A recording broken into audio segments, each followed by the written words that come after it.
Hey guys, it's me, MidXack24 here, and today I'm extremely angry at my computer and at the weather, because due to the weather, it just caused me a massive lag on my computer, which actually deleted my first video, my video on the Russian Revolution by OverSimplified, and I was so close to being done, but then the computer started buffering, and then it shut down. I got back on, and I need to redo my video. And you can probably guess on how angry I am, so Oversimplified just published a Russian Revolutionary War Part 1, which I should, not Revolutionary War. I'm sorry, I'm just so used to saying like the American Revolutionary War. I was always taught to say that, so anyways, let's begin. Anyways, all the copyright belongs to Oversimplified, as I make no claims on his videos whatsoever. And yeah. And let's begin right now. It was made possible by NordVPN. Click on the link in the description below to get an amazing 68% off a 2-year plan. Also, commemorating the weirdest bromance in history. Get your new character pins. So Tsar of Russia, Tsar Nicholas II, and crazy homeless wizard guy, Rasputin. I'm not gonna lie, that's a very accurate representation of it. Revolution merch available now. Link down below. Hey Jimmy, it's the 1800s, an exciting time to be alive. Why don't you get out there and explore the world? Gee whiz, Mom, thanks. This place is amazing. Where am I? Why, you're in France, my boy. Here we come up with wacky new ways of running a country. Liberty, equality, fraternity. Whoa, welcome to the United Kingdom. Here we invented the train. That is true. All aboard! Holy smokes! You're in a German factory, my friend. Here we harness fire and coal to create all these sexy lederhosen. This isn't... What? Oh wow, yeah. I know. Incredible! I can't wait to see where I'll end up next. Where am I? You're in Russia. Have I gone back in time? No. No, that's how Russia was compared to the rest of Europe, due to a certain czars reforms, which didn't allow Russia to modernize. So yeah, it got stuck behind. This was actually a proof point that Stalin himself actually fixed, right before, right after he became the dictator of the Soviet Union. He fixed that problem right away. And Lenin started fixing the problem, but then Stalin finished the job. This is just how it is. Are you a farmer? Worse. Technically, my landlord owns me, which makes me a serf. I don't want to explain what a serf is. You can search it up on your own, since I quite honestly don't know what it is. You should be, because I haven't eaten in 4 days, and you look pretty tasty. Hey, Jimmy, how are your travels? I hate you! Russia in the 19th... This was the Russian Empire, I believe, at the peak of its height. It's got Finland, the Baltics, all the glorious stuff. Feudal, underdeveloped, and stuck in the past, while the rest of Europe had been modernizing and improving their citizens' lives. Russia's rule... Oh yeah, in case if you don't know, there's currently a thunderstorm outside of my house, so as I'm trying not to be scared by literally loud cracks of thunder, since that actually does still startle me. We're taking a different approach. My lord, we're falling behind the rest of Europe. It's time to industrialize, give the people rights, and share your power. Yep, that is true. Russian czars had no time for pathetic ideas like liberty and modernization, because they were too busy having the time of their lives. While the serfs were breaking their backs in the fields, the czars held all the power, and they didn't have to listen to anyone. Want to run the country like a backwards feudal kingdom while the rest of Europe outpaces you militarily and economically? Go right ahead. Want to keep the people uneducated so they don't get any ideas? There's no one to stop you. Want to keep exporting grain even when there's a massive famine causing hundreds of thousands to die? That is your God-given right. While all of this was great for the Tsar, if you were literally anybody else, it probably sucked, because Russia was falling behind. If they were to keep up with Europe, they'd need a strong ruler with some big ideas. Oh look, here comes one now. Hey everyone, it's me, Tsar Alexander II, and I've got some big news. I'm releasing you all from your serfdom. You're all free.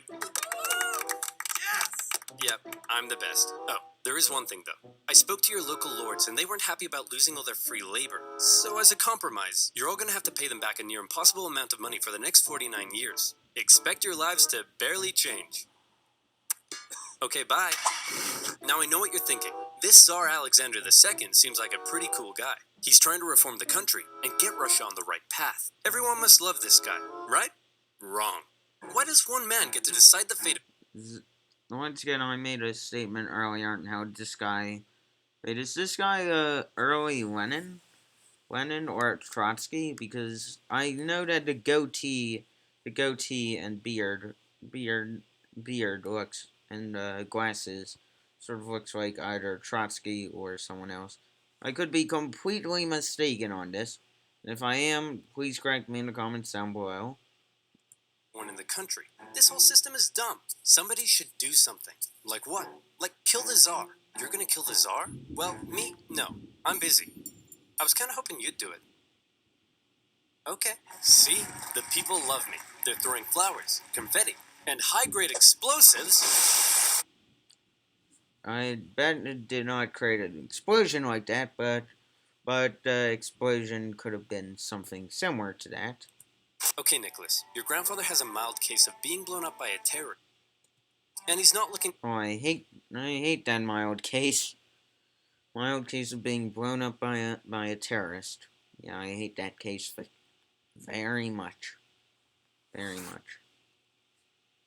Too hot. So we're gonna go say our goodbyes, okay? No, it'll be too scary for him. Nonsense, it won't be scary at all. We're just gonna say a quick goodbye.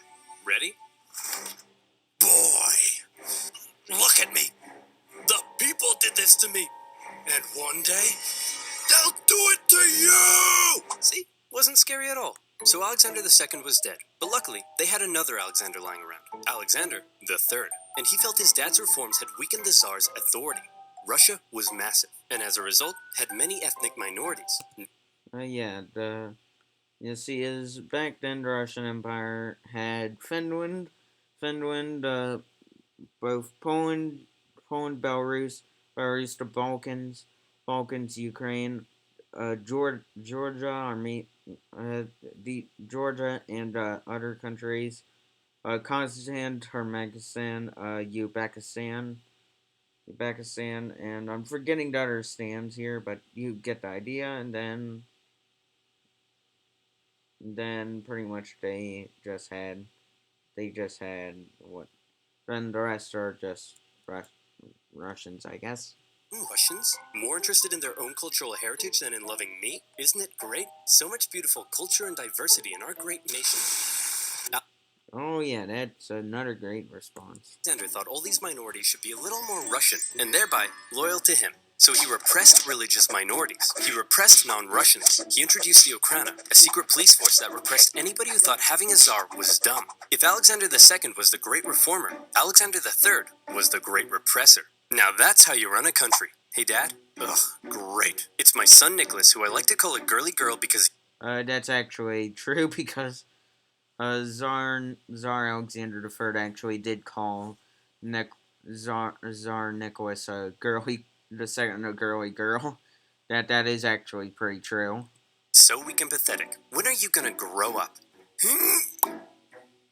You still look like a girly girl to me. But Dad, I grew a beard. Yeah. And a mustache. Ugly girly girl beard. If Nicholas was to one day be Tsar, he needed his dad to teach him how to run the country. But his dad instead suggested that Nicholas go somewhere else. So Nicholas went to Japan, got an edgy dragon tattoo, yeah, he did get a dragon tattoo, that's true. Head sliced off by a policeman, and then... Yeah, I'm pretty sure that he didn't get his whole head sliced off. I'm pretty sure he didn't get part of it, but... You know, I still don't know the full story about that, so can someone please explain that to me in the comments down below? Now will you teach me how to rule? I suppose it's time. Okay, there's a lot you need to know before becoming Tsar. Uh-oh. What? I've got kidney inflammation. Hooray! Oh no! Upon his father's death, a totally unprepared Nicholas II ascended to the Russian throne. He wasn't a reformer like his grandfather, nor was he a repressor like his dad. Nicholas was Nicholas. Timid, easily swayed, and more interested in doing whatever the hell this is. Or this. Or this. He wasn't ready to rule, and he himself admitted it, saying, "I'm not yet ready to be Tsar. I know nothing of the business of ruling." Yeah, kind of a bad time. Wait, how did he get Spaghetti Jeff to do that? An awkward time to bring it up. However, Nicholas firmly believed that he was chosen by God to be Russia's big daddy. And while he doubted his ability to rule, he was going to give it his best shot. And hey, who knows? Maybe he wouldn't be so bad after all. To get things off to a good start, Nicholas promised free pretzels and beer to a huge crowd in Moscow to celebrate his coronation, so enticing a proposition to starving peasants that the ensuing stampede left nearly 1,500 people dead. What the hell happened? We're not sure, but you're scheduled to go party with the French at 8 o'clock. Shouldn't I stay here out of respect for the people? When have Russian czars ever respected the people? I'm pretty sure, Ivan the Third, maybe? Maybe Ivan the Fourth? Ivan the Fourth is Ivan the Terrible, so maybe Ivan the Terrible? I know Catherine the Great definitely, semi case for Catherine the Great, but yeah. I mean, yeah, I guess you can work it. Nicholas's decision to go party with the French immediately tarnished his image. Some were calling him Nicholas the Bloody. The czars had been partying hard at the expense of the people for long enough. They'd emancipated the serfs, but failed to lift them out of poverty. They used their secret police to crack down on anyone who might criticize them, and they'd failed to modernize and give the people rights, something the rest of Europe had begun doing over a century ago. The rule of the czars was quickly becoming outdated, and more Russians began wondering if there was a better way. For many, the solution was simple. Just look to the West. Republics, democracies, and constitutional monarchies galore. But a small growing group rejected that for an even This is winning, I know that for sure. better idea. A little something they called communism. Take Yeah, we all know how communism played out. Vladimir Lenin, an intelligent member of Russia's middle class, and also a massive ill-tempered jerk. If you disagreed with him about anything, he wasn't afraid to call you out. You fat-headed, simple-minded, vapid, cockeyed imbecile! Tenderheart Bear is a far superior Care Bear to Bedtime Bear! And he was no stranger to political unrest either. His older brother was executed for plotting to kill the Tsar, and Lenin himself was expelled from university for participating in a student This sign is heavy. Wow. test. But how did Lenin go from being a middle-class nerd to the arbiter of socialist divinity? Well, to tell that story, we first need to go back a few decades to when a man named Karl Marx wrote a manifesto explaining how capitalism is a system whereby the stinky bourgeoisie oppressed and exploited the working masses, and that only That was only part of the case in a few countries. A few countries at the time, and it still carried on into Russia, so yeah, yeah. class warfare could the workers rise up and instate a communist utopia.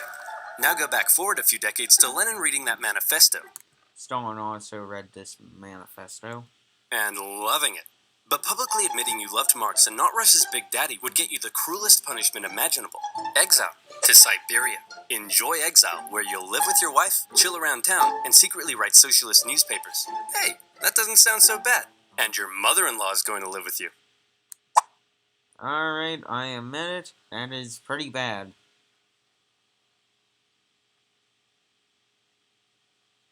Alright, I'm sorry I was just giving everyone that weird eye of, like, trying to give a laugh, but not really type of look. Then I realized that I'm not doing a face cam. Oh, I feel so silly now. Once Lenin Proper response. finished his stint in Siberia, he left Russia for Europe, where he was free to hang out with other Russian Marxists and talk about how great communism was. Now today, you might hear the word communism and think of this. Oh, no, Bernie Sanders is a socialist, not a communist. Which is separate things, but you get the idea. But that's not how intellectuals living under a tough czarist regime saw it. To them, communism promised a land where all were equal, where workers weren't exploited, and even people like you could get a girlfriend. So Lenin joined a... Ouch. That hurts, but I am seeing someone, so... I mean... I am seeing an old friend of mine. She is a girl, but not my girlfriend, you know? It's like that kind of situation where you have a friend that's a girl, but not really your girlfriend, you know? It's like they even explained it in a SpongeBob episode. I forget which one, but it's when SpongeBob and Pearl just get stuck on a roller coaster together. It's odd. It's odd, and I don't know why I brought that up. I'm literally becoming extremely bored during this pandemic. Russian communists living in Europe, and he founded a communist newsletter that was smuggled into Russia to try to radicalize the people. However, not everyone in the Socialist Party agreed with Lenin. In fact, they disagreed with him on a lot of issues, and Lenin was so uncompromising that he caused a split in the party. During one conference, a heated debate broke out, and Lenin was unwilling to give an inch. You pig-ignorant, half-witted, fatuous morons! Cereal is a soup!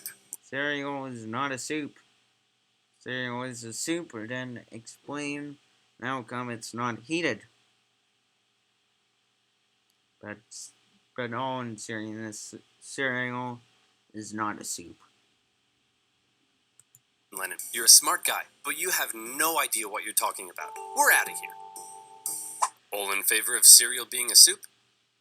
Hey, would you look at that? We're in the majority. So Lenin set up his own faction within the party he called the majority, or Bolshevik if you're speaking Russian. And the other faction became known as the minority, or Menshevik. And oddly, the majority were often in the minority, and the minority in the majority.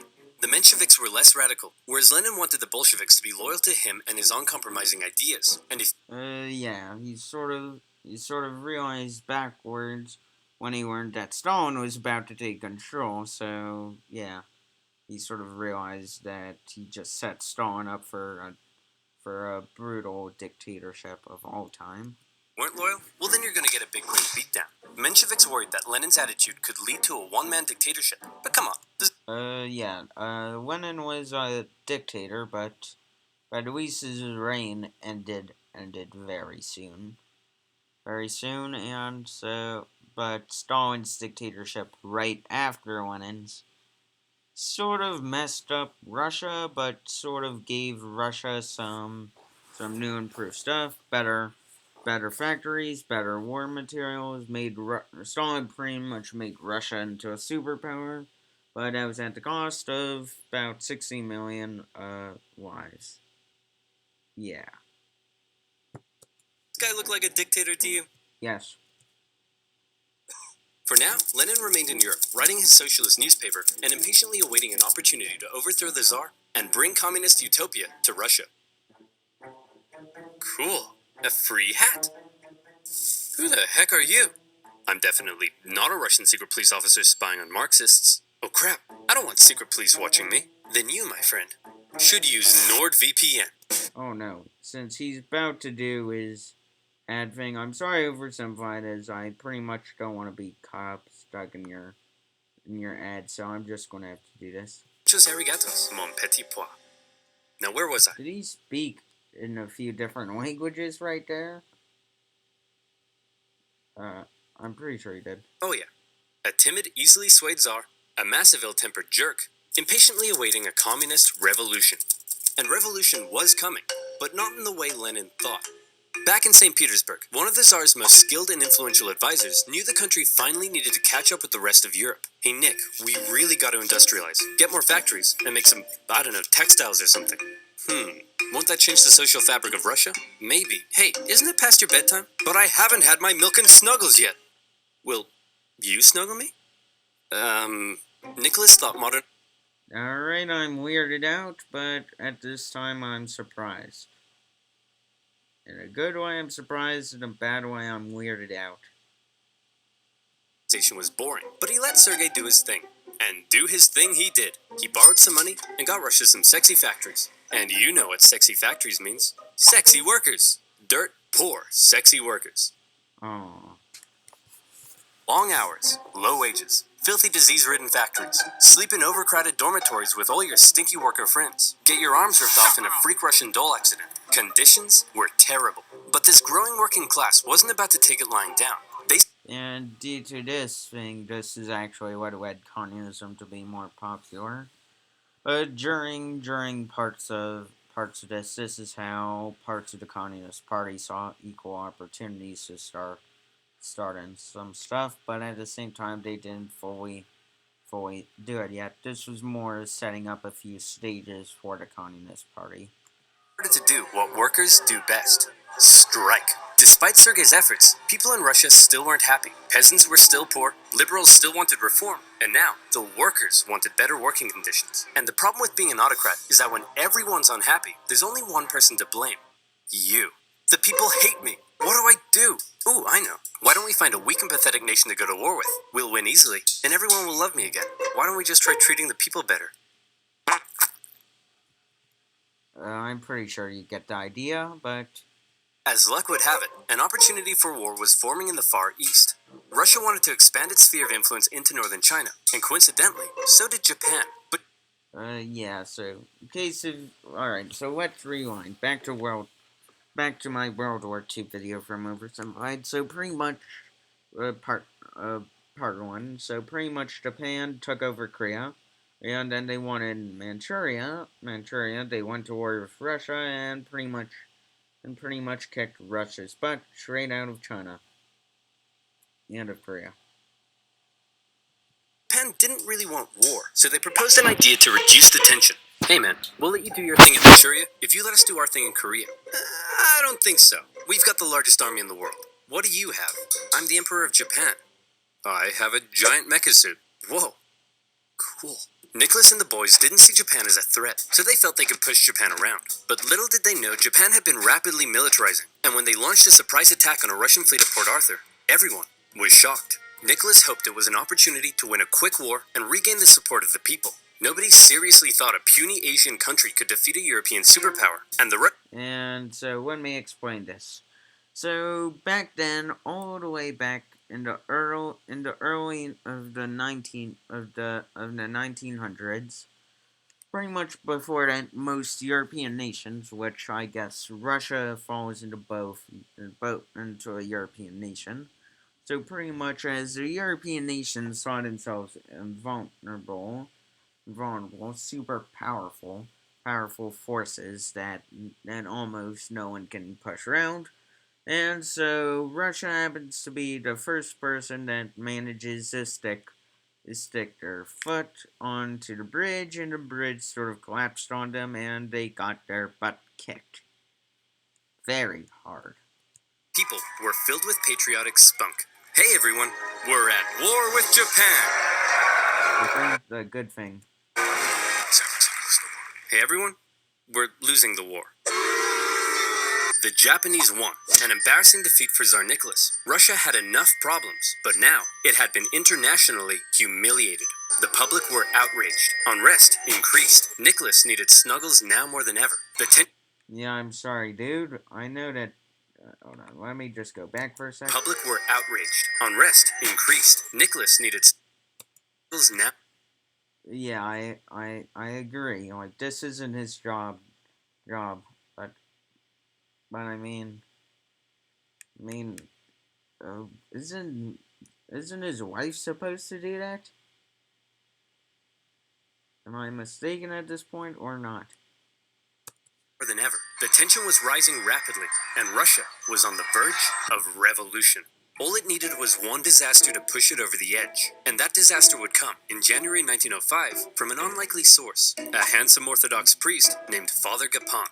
Father Gapon was leading workers and their families to the Winter Palace, but this wasn't some violent uprising, it was a peaceful protest. They wanted to deliver a petition to Nicholas, which simply asked for more freedom and better working conditions. The protest was actually so peaceful and respectful that the Marxists thought it was a big waste of time.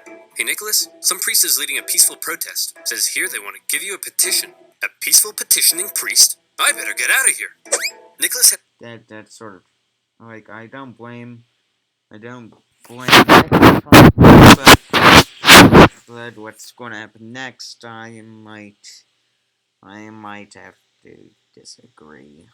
Actually left the Winter Palace days earlier, and in his place, they brought in a truckload of troops, ordered to stop Father Gapon from reaching the palace. Hello, good sir, and long live the Tsar. Please, allow me to pass this simple petition to our dear father, Nicholas II. Good day to you too. Please, allow us to respond by opening fire.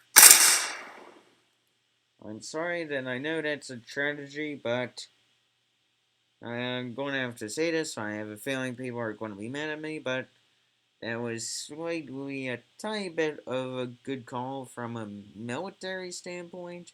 And that was a good call, but at the same time, massacres are not that good.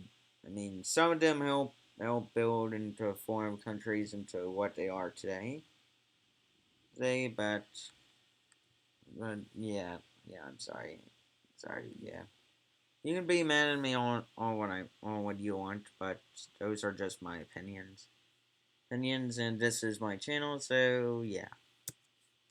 What began as a peaceful protest ended in tragedy. Imperial soldiers opened fire on the crowd. Around 200 civilians died, 800 more were wounded. All they wanted was the opportunity to ask Nicholas to improve their lives. Instead, they were met with bullets. Nicholas didn't personally order the troops to fire, but as an autocrat, he got the blame. The event became known as Bloody Sunday, and Nicholas's reputation plummeted. Strikes erupted across the empire. Workers' demands increased. Liberals demanded political power. Peasants demanded land. The country was out of control, and the 1905 revolution had begun.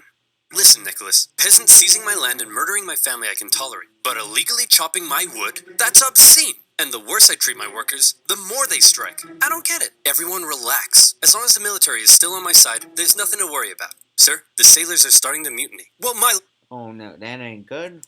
Just sucks. With Russia still losing to the Japanese, unrest was growing in the military, and some sailors had even taken to killing officers. Having the people against you was bad enough, but if the military joined in, it would be game over. To make matters worse, in October, workers and Marxists, including one Leon Trotsky, began setting up local elected councils called Yeah, Leon Trotsky was one of the main Bolshevik members.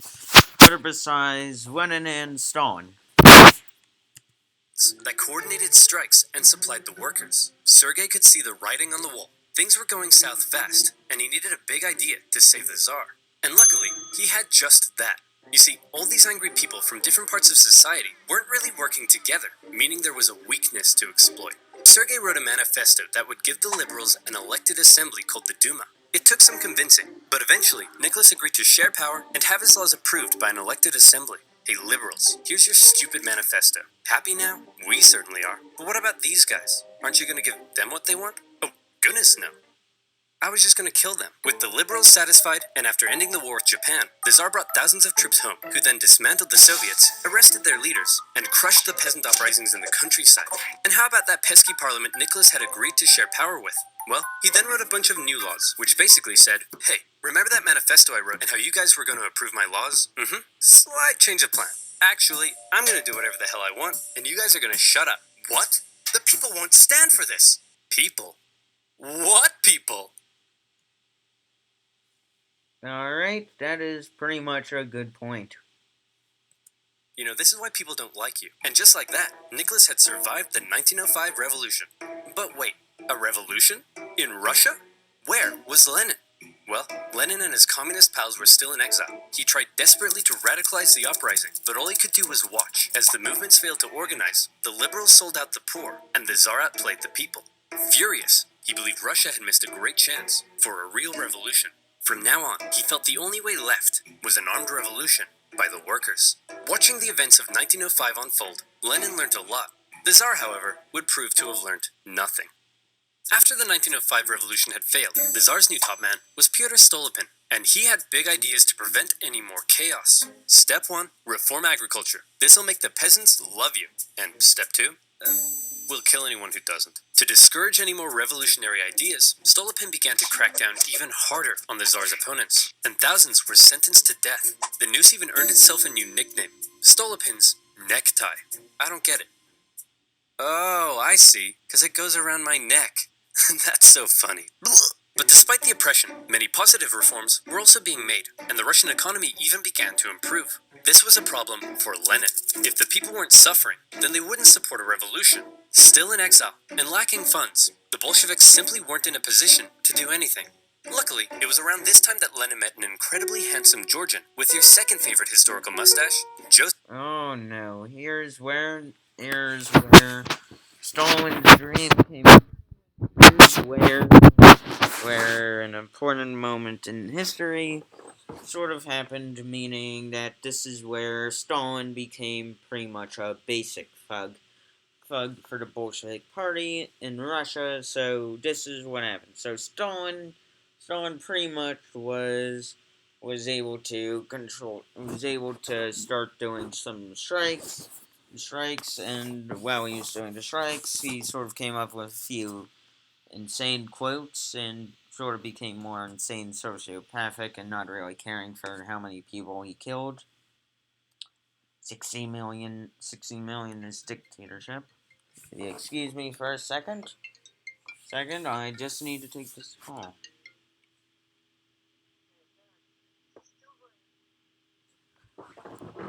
If it's still thundering outside, then what do you think?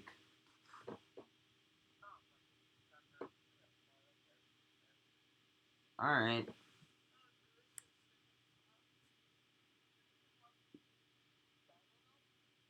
Sure. Just like, give me like 5 minutes. Yes, I did.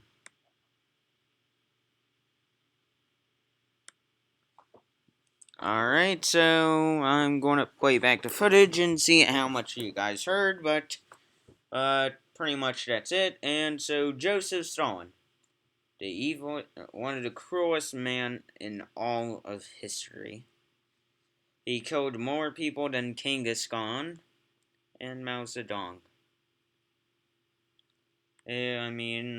Mao is depending on context. Mao either killed 45 million or 68 million. It depends on the context on what you mean, but yeah, so far Stalin was way worse. Stalin. Lenin and Stalin met at a communist convention in Finland, and Lenin liked Stalin because he was a real go-getter and was great at fundraising for the Bolsheviks. And by fundraising, Stalin pretty much raided banks, and pretty much poured anything that he had into it. And so, yeah. Raising, I mean kidnapping, robbing, extorting, bribing, ransoming, assassinating, prison breaking, stealing, bank raiding, executioning, and stealing again. Yeah, so pretty much Stalin was a basic thug for the Bolsheviks. The Mensheviks aren't so hot in all this stealing, but we still need money. So the next time you do a big heist, just do it quietly. Okay, quietly. Got it. If this isn't quiet, I don't know what is. Yeah, that is true. Stalin's wacky antics eventually got him exiled to Siberia, but he had established himself as a big balls Bolshevik. However, no amount of Bolshevik balls could stop what was happening. The Russian economy was making a recovery. For the Tsar, things were looking up. This is great. All Nicholas has to do is sit back and not mess anything up.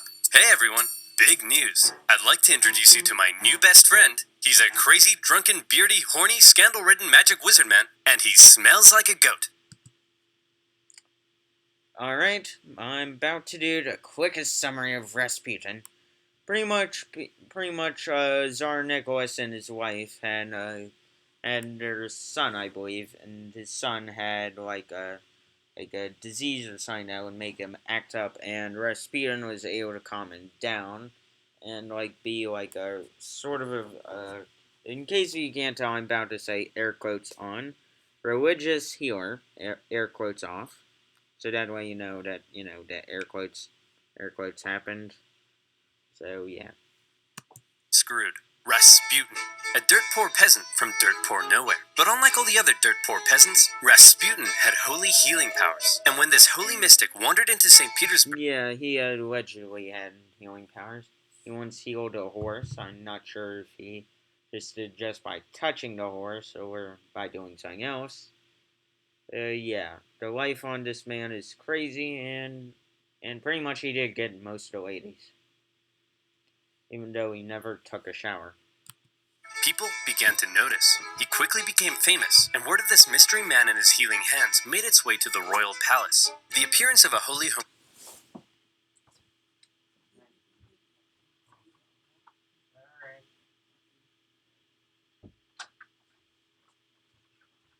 Yeah, sorry, my roommate just came in. Yeah, actually, no, sorry, that was my friend, not my roommate. I'm so used to my roommate do that, and so let's just ignore that. Ignore that. Ignore what they said. Is tomorrow I'm leaving to go somewhere else. Go somewhere else. Since, in case you can't tell, I went back to I went back to. I went out from Long Island and I'm back into my normal place. Then I'm going to go back out to Long Island very early in the morning. So I gotta go and quickly finish this. So let's begin. So let's finish. healer was of great interest to the Tsar and his wife. As far as royals go, they weren't that inbred, but they were just inbred enough for their son Alexei to get hemophilia. Or in layman's terms, Mamma mia, that's a lot of blood! Knowing Rasputin could heal people, in 1906, Alexander asked for Rasputin to come and see if he could cure their son. And crazy as it sounds, Rasputin did heal Alexei, possibly by taking him off his doctor-prescribed aspirin. Having seemingly done the Yeah, since during the time the aspirin that the doctors were prescribing actually made it a lot worse for Alexei. Rasputin became very, very close to the royal family. But having a crazy homeless wizard man hanging around wasn't a good look for the Tsar, because Rasputin was freaky. Not only was he a big fan of alcohol, but he'd also throw these crazy parties with Russian nobility, where he'd and all night long, and then Yeah, let me go back on that one. You wanna hear it? Alright, let's hear it again. possibly by taking him off his doctor-prescribed aspirin. Having seemingly done the impossible, Rasputin became very, very close to the royal family. But having a crazy homeless wizard man hanging around wasn't a good look for the Tsar, because Rasputin was freaky. Not only was he a big fan of alcohol, but he'd also throw these crazy parties with Russian nobility, where he'd and all night long. Oh, yeah. Oh, yeah, so pretty much, yeah, Rasputin was a ladies' man. And let's just place him up. Where should I place him? Either next to Benjamin. Nope, he's way higher than that. And then he his whole head, not a guy's, and nobody knew how the goat got on the roof. In it, Yeah, pretty much, if you want a summary of that, pretty much, Rasputin would get drunk and also horny, so, yeah, you can guess what happened. And he had a humongous crush on the queen, which actually led to his death, which was, in itself, is it's not really that much of a mystery, but it's just impressive on how he survived to direct bullet shots to the chest, and survived a long case of cyanide poisoning, which actually on Rasputin's side, where Rasputin actually which did actually try to make himself more immune to cyanide by taking a slight amount of cyanide each day, which actually helped him build an immunity to it. I don't recommend doing it, but it's your choice, and yeah, so I wouldn't recommend doing it. Definitely do not try it. the press were banned from talking about Rasputin, but eventually, the ban was lifted, and the tabloids went to town. The whole thing was a huge scandal, and everyone was freaked out that this guy was influencing the Tsar and his wife. Nicholas could have spent this period of relative peace improving his image. Instead, he spent it doing this. But as weird as the whole Rasputin thing was, so long as the economy continued to improve and the people's lives kept getting better, maybe Nick would be okay. Maybe there would be no more revolutions. Maybe this video could even end right here. Or maybe things were about to get worse. A lot worse. You see, the year is 1914, and Oh no. We all know what's going to happen next. So, in case you're wondering, why did Ottoman Empire just shrink? Well, let me tell you. Balkan Wars happened. Romania, Bulgaria, Montenegro, and Serbia. Serbia all got out, and guess what's going to happen next? That means it's time for World War One.